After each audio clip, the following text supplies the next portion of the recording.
experience. All society necessarily involves, as the first condition of its existence, mutual accommodation and restraint upon the part of its members. This means that the larger it is, the more insipid will be its tone. A man can be himself only so long as he is alone. And if he does not love solitude, he will not love freedom. For it is only when he is alone that he is really free. This is one of Schopenhauer's most famous up there quotes. And I believe that that quote alone, a man can be himself only so long as he is alone. That doesn't mean alone forever. That doesn't mean you got to love your solitude. You got to love yourself. It's self-love. It's honoring and having worth and value of yourself. And I believe at this time, a lot of us are in that capacity of making sure that anything flying at us from the old past echo of the obsolete timeline, that we are standing in our convictions of value, of worth, of self-love, of unconditional love, that we are not escaping that. And the solitude is also a test. It's testing you. But it's one I think anyone can pass if you start loving yourself and taking value within yourself, not letting yourself go. Constraint is always present in society, like a companion of whom there is no riddance. And in proportion to the greatness of a man's individuality, it will be hard for him to bear the sacrifices which all intercourse with others demands. Solitude will be welcomed or endured or avoided according as a man's personal value, like I just said, is large or small, the wretch feeling when he is alone, the whole burden of his misery, the great intellect delighting in its greatness, and everyone in short being just what he is. Further, if man stands high in nature's list, it is natural and inevitable that he should feel solitary. It will be an advantage to him if his surroundings do not interfere with his feelings.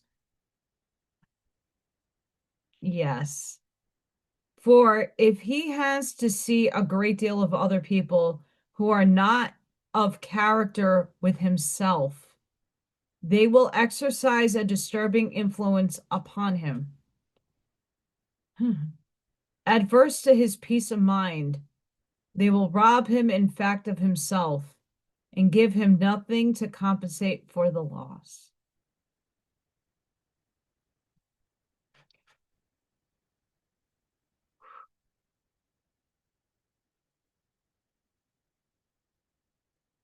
That's why people are falling away from you. That's why you're decohering from people.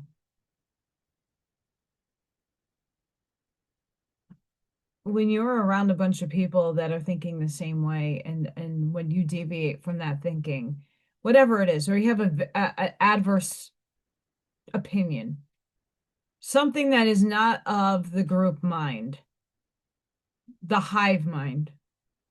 Now, I'm not calling those people bad, you know, but there are groups out there, there are individuals out there that kind of group up. It's like the mean girl effect. And if you're not with them, you're out of that group. It's all about your peace of mind.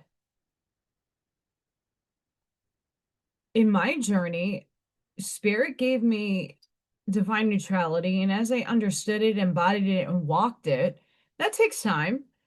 You know, once you get a concept and comprehend it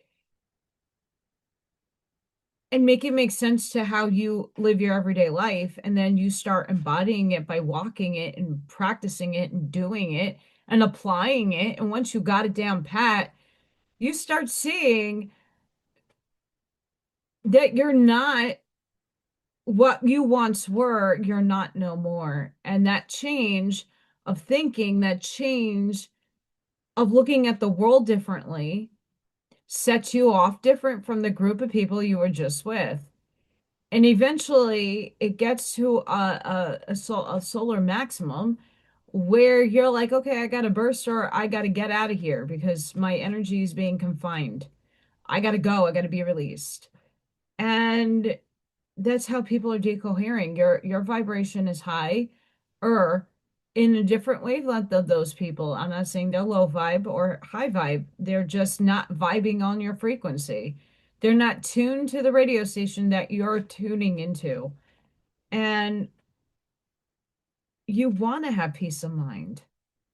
Even if you're the lone soldier in the middle of the woods, how are you going to survive that? What kind of mindset are you going to have? You don't want anybody robbing like energy vampires. So brilliant.